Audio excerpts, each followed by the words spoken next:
Let's get right to it.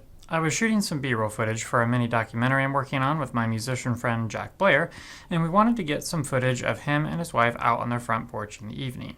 The whole vibe of the documentary is to be really low quality home movie style. In fact, we're shooting most of it on an old DV mini tape camera. But even still, getting good lighting is really important. Here's the final shot with my cinema camera, as well as the camcorder. You'd think this was done by just using available lighting you see there on the porch, and that's the incredible thing about this shot. Truth be told, this is what available lighting from that porch light would have gotten us. Just off camera, I had my Aputure 300C set up high and angled down on them at the same angle that the practical light you see there on their porch is.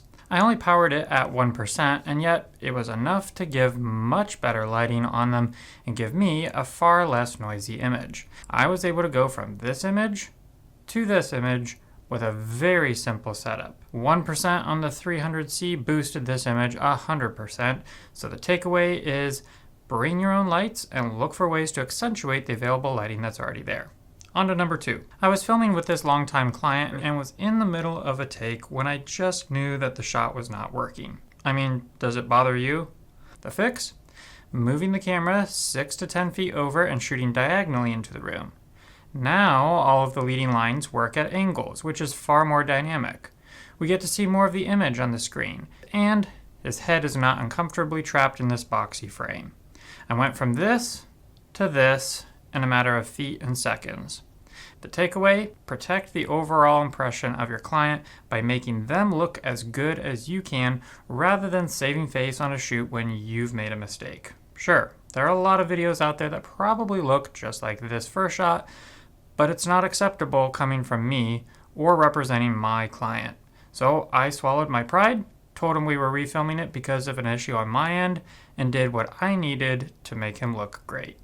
Do the little things to go the extra mile for your clients. Number 3. I just got done filming an 8-episode show with an adult and 7 kids. They say try to avoid working with kids, and yet I chose to add 7 kids from the ages of 6 to 11 into the show because I thought it would be better. Well, overall it was a great experience, but I definitely had a big takeaway in working with kids. Kids may have energy, but they do not have stamina. See, I knew I had to do things to keep their energy up and keep them engaged, so I had activities like a coloring station with coloring pages corresponding to the content we were filming, getting them snacks, or having a Nerf target toss thing if they wanted to blow off some steam.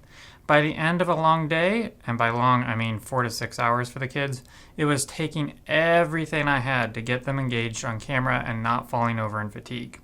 We would take a break, they would be running around bouncing off the walls, or I would do jumping jacks with them or rock, paper, scissors competitions to get their energy back.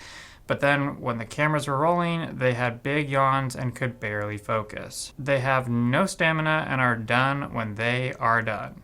So the lesson here is definitely have activities and games set up to keep kids engaged and alert as much as you can, but also space out your work with them.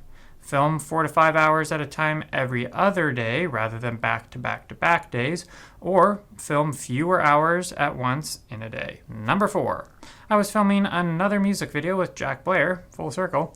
We were in this really old former church building with lots of old and dark aesthetics, junk, kind of all over the place. I had never been here before, and we were going to be filming within 45 minutes, so I had to think fast how I was going to make it aesthetically pleasing for a music video.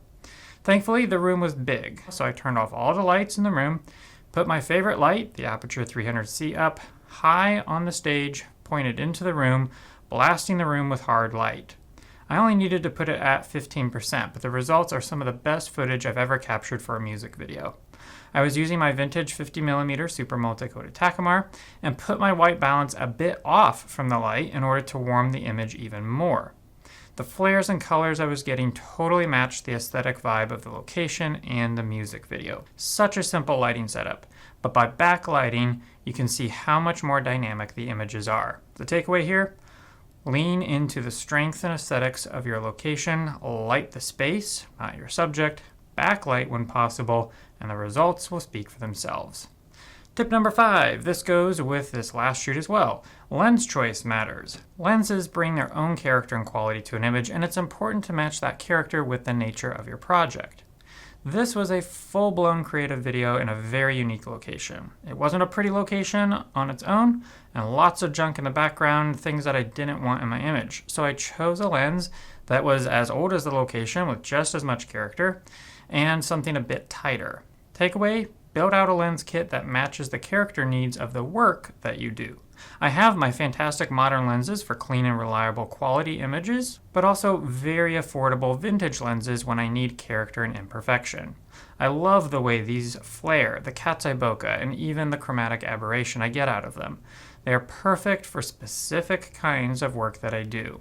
If you have the ability to build out your lens kit, diversify it in accordance with the kinds of projects you do, match the lens's character to the project. Tip number 6, because not all lists need to be divisible by 5. When digging into the edit and post on this music video, I realized how important it is to think through and structure the way I film off the cuff. I figured walking around capturing a plethora of diverse angles through half a dozen or so takes that we had would cover everything well enough to cut together a great video. In reality though, by not being intentional in capturing content, I have sections of the music video that are falling flat.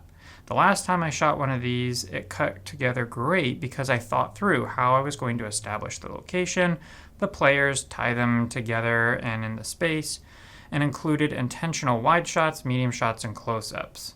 I had all that I needed to cut a dynamic video together and more. This one I think will work, but it won't be as good as if I had done a little planning ahead of time and been more intentional throughout my filming. Takeaway is that a little pre-planning goes a long way no matter how experienced you are. Winging it will probably get you mid results at best. Well, I hope this video was helpful for you because though I won't be seeing you in the next one, you're sure to see me. Rough.